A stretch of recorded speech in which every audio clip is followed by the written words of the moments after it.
Hi Maggie, it's Ken Quayer. Hey, I'm up on the roof and they did a fantastic job on doing the touch-ups, but they missed one tiny spot. I know it's kind of a pain. I can't tell if you can see this because I can't see my screen. Just just on the spot where the hose was going past this little wall right here on the roof. If you've got some of this, the material they used handy, I'd be happy to touch that up myself. But that's the only spot they missed. Everything else looks great. Actually, I shouldn't say that. There's a little bit right here too. So just coming along around this corner, they missed these couple little spots here with where the hose was sitting.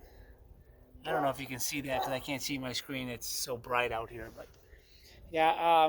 If you've got some of the material that they use just to touch it up, I'd be happy to do that. Or if we can call them back out to just touch that up, that would be really all I see on the roof. Everything else looks great. Thank you for watching. Let me know if you have any questions.